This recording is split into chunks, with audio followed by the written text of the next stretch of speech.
Hi guys, and welcome to another episode of The Forgotten Feminine. Okay, well, let's jump on this bandwagon. Gillette, the best a man can get, or the most disgusting a company can possibly get? I think it's the latter.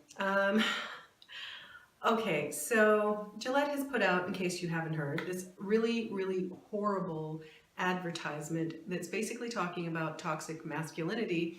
And right in sort of the middle of the ad is this piece with Anna Kasparian, who is a presenter on The Young Turks, which is like an online news thing for those of you who don't know.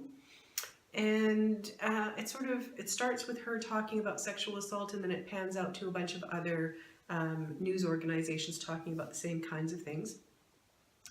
But something that people might not know about our darling Anna Kasparian, and the reason that she turns my stomach so badly and why Gillette really should have vetted the whole situation, is Anna Kasparian is somebody who laughed about a man being raped.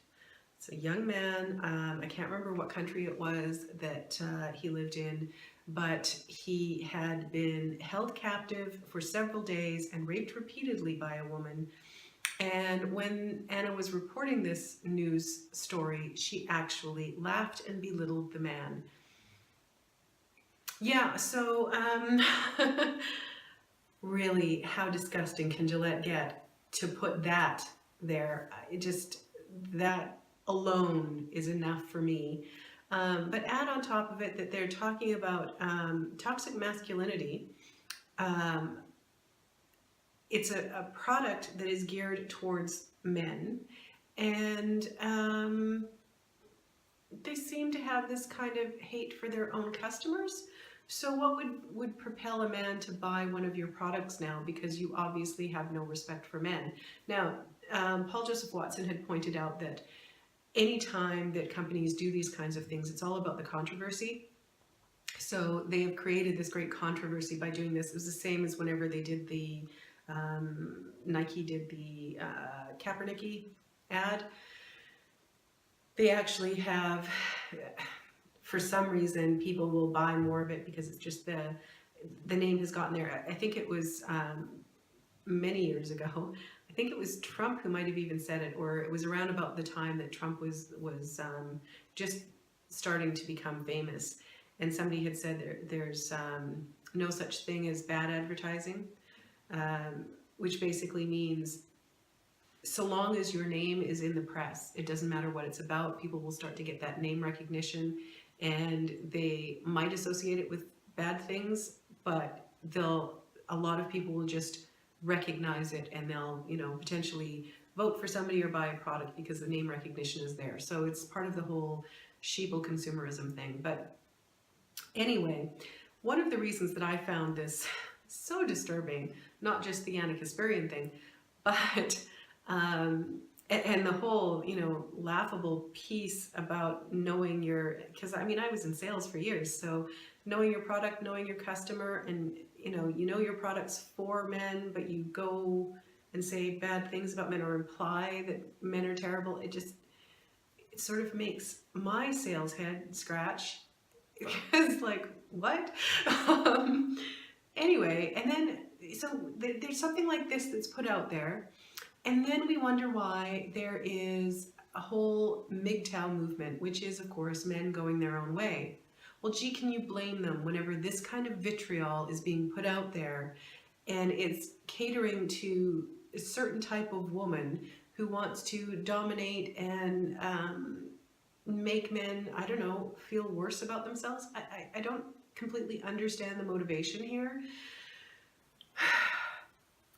I keep going back to that whole idea that, some of these feminists want to reduce the male population down to 10%. And maintain it at that level because men are bad. It's all laughable. And then, okay, so the other thing so MGTOW, because, it's men who have had enough, and they're saying, we've tried this, we've tried to have relationships with women, and this kind of thing like the Gillette ad and the false accusations and the turning flirtation into sexual assault or sexual harassment, all of those things have got men going, done, had enough, don't want anything to do with you guys because bitches be crazy. And bitches be crazy. Let's be real here. There are a lot of crazy, crazy women out there who do stupid things and hurt everyone in the way that they behave. And one of the prime examples of that would be Meryl Streep, who I used to love her work, and I used to think she was one of the best actresses. I would still say she's probably one of the best actresses, but I can't stand, and I will never ever watch another thing that she's been in, simply because of the two absolutely opposed stances that she's taken. The one where she has supported Roman Polanski, who is a child rapist. He drugged and raped a 13-year-old girl. That's okay in Meryl Streep's mind, but hashtag Me Too and having a problem with that. And because of the attitudes of these women who I used to respect, is so absolutely disgusting. I can't stand them anymore. And almost everything coming out of Hollywood right now is just absolute garbage. It is so disgusting, and it's so ripe with hypocrisy that I can't deal with it anymore. I just can't. I don't watch TV anymore because of all of the virtue signaling. I don't watch movies anymore, which I used to love because of all of that virtue signaling. It just has gotten to be too much, and it's so frustrating because it's not about creating art and entertainment. It's about preaching to people about stuff that you don't even believe yourselves. And that to me is just so abhorrent. I can't handle it. And then we have big corporations coming out with these kinds of messages that shame men even more. And as a mother of a son, I have an adult son, and I'm worried about his future, and I'm worried about, I may never become a grandma now because the world has gone so completely crazy. Why would he risk getting involved with a woman who could, turn around and accuse him of God knows what? I don't even know what to say to him at this point, except be careful, be really, really careful. I mean, that's where we're at right now. So it's no wonder that these things are happening. And then, to add on top of all of those things, we do have people who really would like to be in relationships with the opposite sex.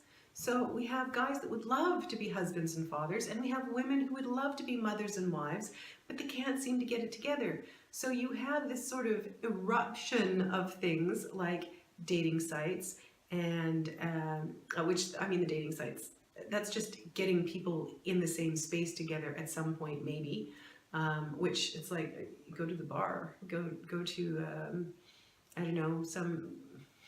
follow your interests and be in a place where you'll meet like-minded people. It seems like common sense to me, but then I meet a lot of people, so, and that seems to be an odd thing these days. But anyway, so you have, that sort of thing coming up so that people are getting into the same place and maybe talking for a little bit online or elsewhere. You have all of these weird dating systems now where you do speed dating and all of that kind of stuff, which is a little bizarre as well. That stuff like that's necessary. But then you also have this sort of upspringing of, you have what they call the player training kind of things. And I would, so there's a couple of books in particular and gurus in that kind of mentality. The Mystery Method is one of them, and I can't remember the guy's name who wrote it, but he actually is the star of the book The Game by Neil Strauss. Neil Strauss is a fantastic writer. I love his stuff. He is hilarious. The Game was awesome, which led me to reading The Mystery Method, which was really good when it comes to relationships, yes, but it's also a lot of sales training, and of course I've done tons of sales training, so it's like, I love that stuff. But anyway, but I would highly recommend, like, if you get a chance, Neil Strauss's The Game. He also wrote a book called Emergency. It's fabulous. So yeah, if you get an opportunity to read any Neil Strauss, it's great. Anyway, I digress. And the other thing, so there's this like whole game society kind of thing where it's all these men trying to figure out how to date women, and then you have on the other side all of these relationship coaches that are trying to teach women how to date men, and it's like, could we just get our crap together and, you know, meet people and talk to each other and figure it out that way? I don't know. I mean, I'm single, and I've been single for a very long time by choice. So I don't really have room to talk about these things, but at the same time, it just seems to me that we've gotten so far out of whack with everything that we don't even know how to be in relationship, how to get into a relationship with each other, let alone how to live in a relationship with each other. And that needs to change. For the sake of all of our futures, we need to change that. We need to encourage young people. And I say young people because, to me, you know, again, we have to go back to the fact that women have this small window, this biological factor in there where you need to kind of think young if you're going to have that whole family thing, which many, many women want. And a lot of women have woken up too late. It's gotten to the point where, you know, they're in their late 30s, they're in their 40s or 50s, and they're going, oh crap, I missed the window, and now I don't have the option of having children. And you hear about these feminists that were like radical feminists back in the 60s, and now they're in their 60s and 70s, and they're going, oh crap, I completely missed it, and I didn't realize that, you know, later in life I'm going to want that family and that progeny and that part of this, you know, that almost that thing that says I was here in this world and, you know, left something behind. But besides, you know, the usual feminist hatred that's out there. But anyway, so yeah, I think this Gillette ad is absolutely disgusting, and it's only causing more problems. And the more that we continue on with this whole feminismizing, which isn't even a word, but I think you understand what I mean. When the feminists take over and they start creating this atmosphere where people can't relate to each other, or where the risk is too great to relate to each other and to get into relationships with each other, at least, you know, long-term steady relationships, this becomes a massive problem for our society, because who's going to have the children? I mean, you have a lot of, and we've talked about this before, you have a lot of single parents with young boys who don't have the influence of their fathers to help them learn to become men. So what do you think is going to happen out there?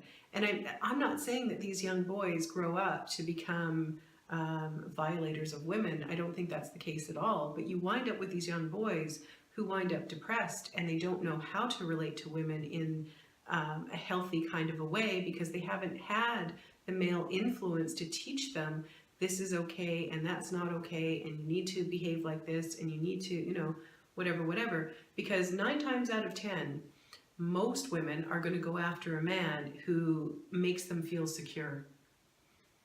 And if you have boys being taught how to be the soy boy types, the ones that are going to talk about their feelings but not take care of their woman, then you wind up with a situation where, again, these gender roles are so mixed up that men and women don't know how to relate to each other, and they don't know how to get into relationship with each other. So we're headed down a bad path, and this is just one more example of what kind of disgusting attitudes are out there when it comes to men, and why women who aren't that way inclined really need to start speaking up and saying, no, this isn't okay. It's not okay. Not on our watch. We're not putting up with this kind of vitriol. We're not putting up with this kind of hatred. You know, it's pretty bad whenever we've got to come to the defense of men because other women are going after these guys. And I mean, this to me is a situation where feminists and that whole feminist mentality is going after men again in such a way that it's just absolutely disgusting. So anyway, those are my thoughts on the Gillette ad, and I know it was a little scattered, as usual, because that's how my brain works, all over the place. But yeah, I think we really need to start speaking up and saying enough, that we're not going to put up with this kind of garbage anymore. And it would be really nice to see people maybe voicing their opinion to Gillette, and not just on the YouTube channel where the advertisement is sitting, but maybe actually physically writing letters. I don't think saying, you know, I'm not going to buy the product anymore is really going to be all that helpful, because again, with the Nike controversy over Colin Kaepernick, it had the opposite effect, because it just increased the brand recognition. So we've got to do something different, and I think maybe writing letters or doing, I don't know. I don't know what it's going to take for advertisers, for these corporations and advertisements to stop doing this kind of stuff and stop sowing the division. But we're going to have to take the power back. Like, us, the people, are going to have to say enough.